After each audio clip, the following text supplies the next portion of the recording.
আসসালামু আলাইকুম। আমার যত গান আজকের পর্বে আপনাদেরকে স্বাগত জানাচ্ছি। আজকে আমরা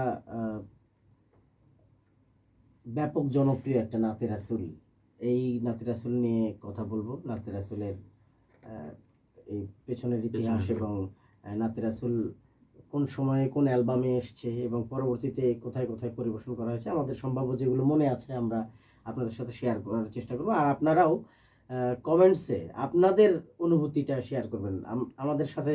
কোথায় কবে দেখেছেন গানটা এবং কোন অ্যালবামে শুনেছেন, অ্যালবামের কত নম্বর গান ছিল, অনেকের এরকম একটা স্মৃতি থাকে।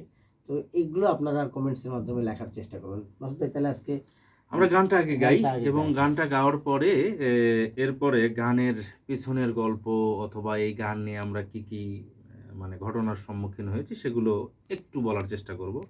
তো আমার মনে হয় গানটা শুরু করি। এই গানটাতে সুন্দর একটা হামি আছে, আমি এটাতে যাচ্ছি না, আমি সরাসরি রিদম থেকে শুরু করি। যার আগমনে আগমনে বনে বনে ফুটলো নানা রঙের ফুল, সে আমাদের প্রিয় নবী মুহাম্মদ রাসূল। সে আমাদের প্রিয় নবী মুহাম্মদ রাসূল। সে আমাদের প্রিয় নবী মুহাম্মদ রাসূল। যার আগমনে আগমনে বনে বনে ফুটলো নানা রঙের ফুল, সে আমাদের প্রিয় নবী মুহাম্মদ রাসূল। সে আমাদের প্রিয় নবী মুহাম্মদ রাসূল।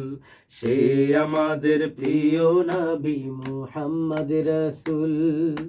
মক্কার বুকে আকাশের চাঁদ আসলো যেন নেমে, সারা জাহান ব্যাকুল হয়ে পড়লো যে তার প্রেমে।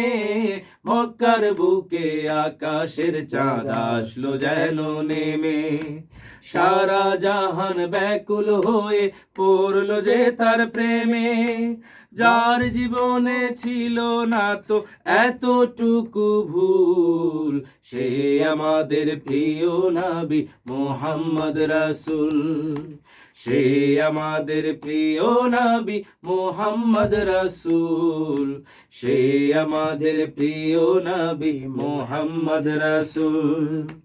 নবীর গুণে মুগ্ধ সবাই গাইলো যে তার গান, শুধু সহ্য করতে পারলো না যে কাফের বেঈমান। নবীর গুণে মুগ্ধ সবাই গাইলো যে তার গান, শুধু সহ্য করতে পারলো না যে কাফের বেঈমান। তার নূরের ছটা ছড়িয়ে গেল সারা দুনিয়ায়, তিনি যে এক মহাপুরুষ জানলো ভুবনময়। নূরের ছটা ছড়িয়ে গেল সারা দুনিয়ায়, তিনি যে এক মহাপুরুষ জানলো ভুবনময়। দিনের নবী মোস্তফা সে নেই যে তাহার তুল, সে আমাদের প্রিয় নবী মুহাম্মদ রাসূল। সে আমাদের প্রিয় নবী মুহাম্মদ রাসূল। সে আমাদের প্রিয় নবী মুহাম্মদ রাসূল। যার আগমনে বনে বনে আগমনে বনে বনে ফুটলো নানা রঙের ফুল, সে আমাদের প্রিয় নবী মুহাম্মদ রাসূল। সে আমাদের প্রিয় নবী মুহাম্মদ রাসূল। সে আমাদের প্রিয় নবী মুহাম্মদ রাসূল। সে আমাদের প্রিয় নবী মুহাম্মদ রাসূল। সে আমাদের প্রিয় নবী মুহাম্মদ রাসূল। এই গানটা চমৎকার কিছু বিষয় আছে এই গানের পিছনে। এই গানটা মেঘমুক্ত আকাশ অ্যালবামের গান। তো এই গানটা আকাশের দ্বিতীয় গান এটা, এবং ওই লেখার ক্ষেত্রেও প্রায় পাশাপাশি লেখা, কারণ তখন নির্দিষ্ট করে লেখা একটা হাম লিখছি, এখন একটা নাম লিখতে হবে। মেঘমুক্ত আকাশ গানের পাশাপাশি এই গানটা পাশাপাশি লেখা, মানে সমসাময়িক এবং খুব দুই একদিনের ব্যবধানে লেখা, মানে ওই সময় রিসেন্ট একটা। এবং এই গানগুলো প্রকাশ করার ক্ষেত্রেও একই সাথে করেছিলাম। সুতরাং এই গানেও সেম সমস্যাগুলোই ফেস করেছি।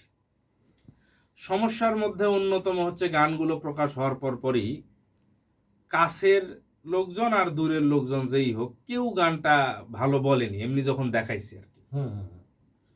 তখন বললো যে লেখো, ওই যে একই কথা, অভিনয় করো, শিল্পী ভালো, গান গাচ্ছ ভালো, অভিনয় করো, এগুলোই করো, অযথা লেখালেখির মধ্যে আসলে এসে মুশকিল।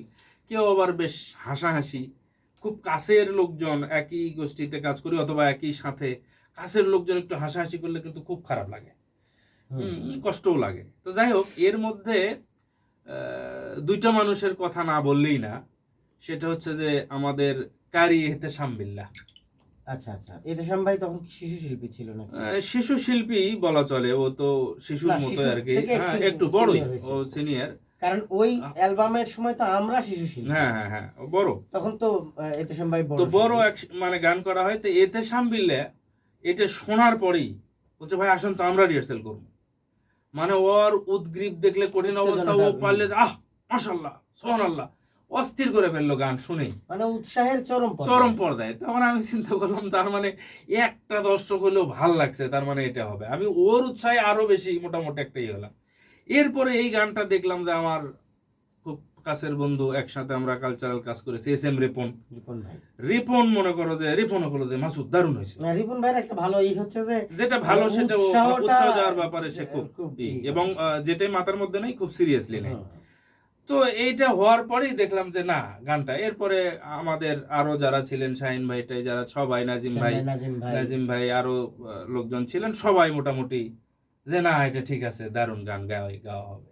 তো এইভাবে মোটামুটি এই গানটা তখন গাওয়া হয়। এবং এই গানের ক্ষেত্রেও মল্লিক ভাইয়ের যে অবদানটা সম্মানী, এটাও মেঘমুক্ত আকাশের সাথে এই গানটা গেয়েছিলাম, এবং মল্লিক ভাই যে টাকা দিয়েছিল। এবং এই নাতে রাসুল ব্যাপারেও মানে ওনার কোনো ছিল না, বলছে যে অসাধারণ হয়েছে এবং এটা লোকজন খুব ভালোভাবে গ্রহণ করবে, এটা মল্লিক ভাইয়ের একটা ছিল। এবং মল্লিক ভাই বলতেছে তুমি নাতে রাসুল প্রচুর লেখো, কিন্তু আমার সমস্যা হচ্ছে নাতে রাসুলের সংখ্যাটা আমার খুব কম, অন্যান্য গানের তুলনায় নাতে রাসুলের সংখ্যাটা এটা কম।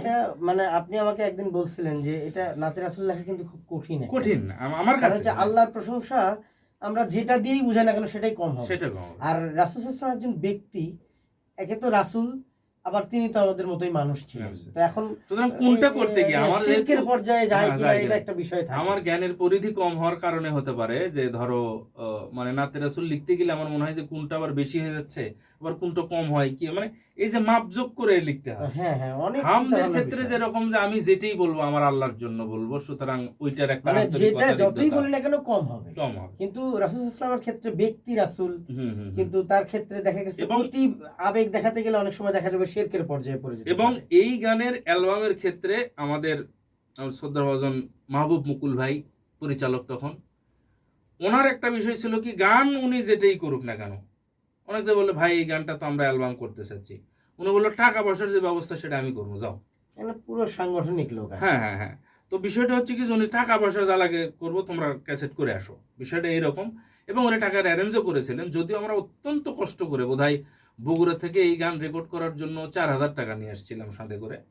তো যাওয়া আসা এগুলো মিলে ঝিলে মানে এগুলো দিয়ে কুলে ওঠা কঠিন।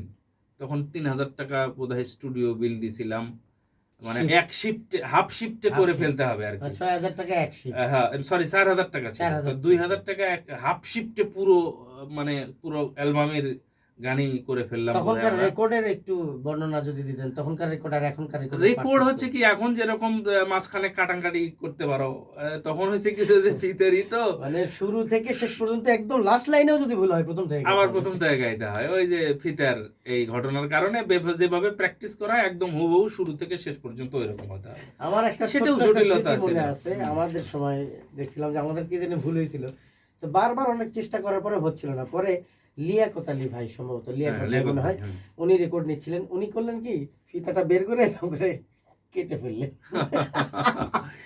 মানে এরকম যে পর্যন্ত সমস্যা ওই পর্যন্ত এরকম করে কেটে ফেলে আবার জোড়া লাগাই দিল, দেখি হ্যাঁ এডিট হয়ে গেল। আলহামদুলিল্লাহ এইভাবে আমাদের মোটামুটি ঢাকায় এসে এই গানটা রেকর্ডিং, এবং এটা অ্যালবাম মেঘমুক্ত আকাশ সমন্বয়ের একটা অন্যতম অ্যালবামের মধ্যে এটা একটা আর কি। মানে সব গান জনপ্রিয় হয় এরকম একটা অ্যালবাম হচ্ছে যে মেঘমুক্ত আকাশ। এটাই হচ্ছে মোটামুটি। এটার হয়তো অনেক কিছু বাদ পড়তে পারে, স্মৃতিতে এই মুহূর্তে তো অনেক কিছুই নাই। তো সেই হিসেবে এই এটাই গানটা কি আমার। তবে পরবর্তীতে কোনো ভিজুয়ালে এই আসছিল মেঘমুক্ত কিনা? আকাশ গানের মানে এই জিনিসটা যতবারই আমি বলতে চাই, ততবারই এই এহতেশাম বিল্লাহর কথা মনে আসে। কারণ স্পিডটা সে যেরকম দিছিল, আমার আশেপাশে অন্য কেউ এই স্পিডে আমাকে মানে দেয় নাই। ও আমার ছোট, কিন্তু বিষয়টা হচ্ছে কি যে তারপরেও মানে ও ভাই এটা চলেন তো, উদ্দীপনাটা মানে প্রচুর। প্রচুর ছিল। এখনো তো কোনো এখন বিষয়ে কোনো সিদ্ধান্ত নেওয়ার আগে দেখা যায় তার কি মানে উৎসাহ, উদ্দীপনা, চার্মিংটা বেড়ে যায়। আল্লাহ রাব্বুল আলামিন এর সাথে সংশ্লিষ্ট সবাইকে উত্তম জাযা দান করুন। আল্লাহুম্মা আমিন। আসসালামু আলাইকুম ওয়া রাহমাতুল্লাহ।